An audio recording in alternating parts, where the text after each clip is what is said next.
Hello అందరికీ నమస్కారం. మీ అందరికీ welcome to learn Java Telugu channel. ఈరోజు మనం మన జావా జర్నీని కొంచెం డీప్గా స్టార్ట్ చేద్దాం. సింపుల్గా కాదు, క్లియర్గా, స్ట్రాంగ్గా అర్థమయ్యేలా చూద్దాం. నా ఫస్ట్ క్వశ్చన్, అసలు జావా అంటే ఏంటి? మనం డైలీ లైఫ్లో చాలా డిజిటల్ థింగ్స్ యూజ్ చేస్తాం. లైక్ మొబైల్ యాప్స్ ఓపెన్ చేస్తాం, వెబ్ బ్రౌజ్ చేస్తాం, ఆన్లైన్ పేమెంట్స్ చేస్తాం. ఎగ్జాంపుల్కి ఇన్స్టాగ్రామ్ ఓపెన్ చేస్తాం, వాట్సాప్లో మెసేజెస్ పంపిస్తాం, అమెజాన్లో ఆర్డర్ చేస్తాము, గూగుల్ పేలో మనీ ట్రాన్స్ఫర్ చేస్తాం. కానీ ఒక్క ఇంపార్టెంట్ డౌట్, ఇవన్నీ ఎలా క్రియేట్ చేస్తారు? దానివల్ల మనం ఎలా యూజ్ చేస్తాము అని. సింపుల్ ఆన్సర్, ఇవన్నీ క్రియేట్ చేయడానికి ప్రోగ్రామింగ్ లాంగ్వేజెస్ యూజ్ చేస్తారు. బట్ ఇంపార్టెంట్ పాయింట్ ఏంటి అంటే, కంప్యూటర్కి మన లాంగ్వేజ్ అర్థం కాదు కదా. మరి కంప్యూటర్కి అర్థమయ్యేది ఏం లాంగ్వేజ్ అంటే మిషన్ లాంగ్వేజ్ మాత్రమే. అంటే జీరోస్ అండ్ వన్స్, దాన్నే మనం బైనరీ లాంగ్వేజ్ అంటాం. లైక్ రియల్ లైఫ్ సినారియో తీసుకుంటే, మీరు కంప్యూటర్కి చెప్పారు ఫైల్ ఓపెన్ చెయ్యి అని, దానికి అర్థం కాదు. సో 0101 అని బ్యాక్ ఎండ్ ఏదో అనుకుంటుంది. ఆ లాంగ్వేజ్ మనకి ఆల్మోస్ట్ రాయడమే రాదు. సొల్యూషన్ ఏంటంటే ప్రోగ్రామింగ్ లాంగ్వేజెస్, అది యూజ్ చేయడమే మనకి సొల్యూషన్. సో దాని ఎంట్రీలో మనకి చాలా ప్రోగ్రామింగ్ లాంగ్వేజెస్ ఉన్నాయి. బట్ మనం ఇప్పుడు మెయిన్ ఫోకస్ చేసేది జావా మాత్రమే. సో జావా అంటే ఏంటి అనేది ఇప్పుడు మనం ఇన్ డెప్త్గా తెలుసుకుందాం రండి. జావా అనేది ఒక high level programming language. High level అంటే మనకి ఈజీగా అర్థమయ్యే లాంగ్వేజ్గా ఉంటుంది, హ్యూమన్ రీడబుల్ లాంగ్వేజ్గా ఉంటుంది.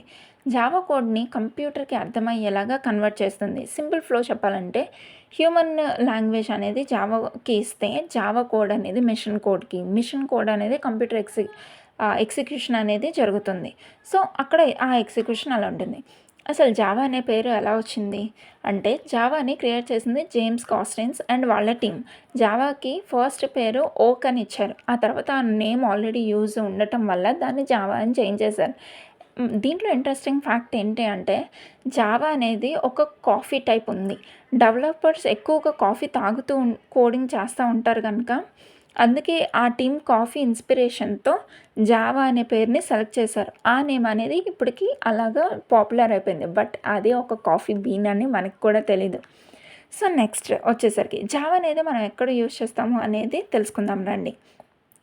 జావా అనేది మనం ఎక్కువగా మొబైల్ యాప్స్లో, వెబ్ అప్లికేషన్స్లో, banking systems, enterprise software and అలాగే బ్యాక్ ఎండ్ సిస్టమ్స్లో యూజ్ చేస్తాం.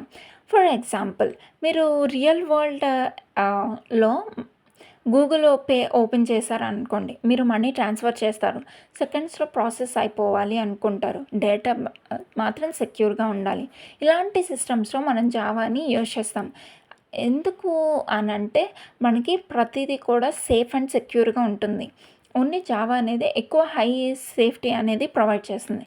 అండ్ నెక్స్ట్, మీకు ఒక డౌట్ వచ్చిందా, అసలు జావా ఎందుకు ఇంత పాపులర్ అని?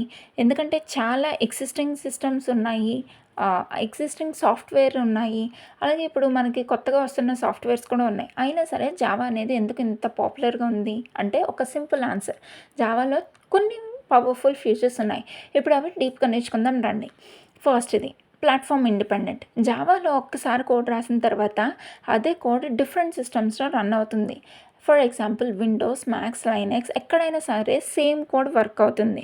అందుకే జావాలో ఒక స్లోగన్ ఉంది, రైట్ వన్స్ రన్ అని ఎనీవేర్ అని. ఎగ్జాంపుల్గా ఏంటంటే, మీరు ల్యాప్టాప్లో జావా ప్రోగ్రామ్ రాశారు, మీ ఫ్రెండ్ వేరే సిస్టంలో రన్ చేశాడు అనుకోండి, కోడ్ చేంజ్ చేయకుండా కూడా రన్ అవుతుంది. Second, secure. జావాలో స్ట్రాంగ్ సెక్యూరిటీ ఫీచర్స్ ఉన్నాయి.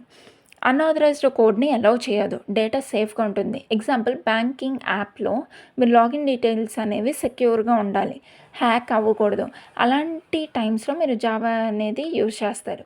అండ్ నెక్స్ట్, ఇలా జావా సెక్యూరిటీ వల్ల డేటా ప్రొటెక్షన్ అవుతుంది కనుక మనము ఎక్కువ యూజ్ చేస్తాం. థర్డ్ది, ఆబ్జెక్ట్ ఓరియంటెడ్. జావా అనేది ఆబ్జెక్ట్ ఓరియంటెడ్ ప్రోగ్రామింగ్ ఫ్లో అవుతుంది. రియల్ ఆబ్జెక్ట్స్ని ప్రోగ్రామింగ్ ఆబ్జెక్ట్స్ లాగా కోడ్ డిజైన్ చేయవచ్చు. ఎగ్జాంపుల్కి, స్టూడెంట్ అనే ఆబ్జెక్ట్ ఉంటే నేమ్, మార్క్స్, రోల్ నెంబర్ అనేది తీసుకోవచ్చు.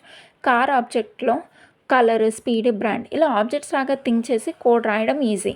కోడ్ రీడబిలిటీ ప్లస్ రీయూజబిలిటీ అనేది ఎక్కువగా అవుతుంది. Fourth, robust.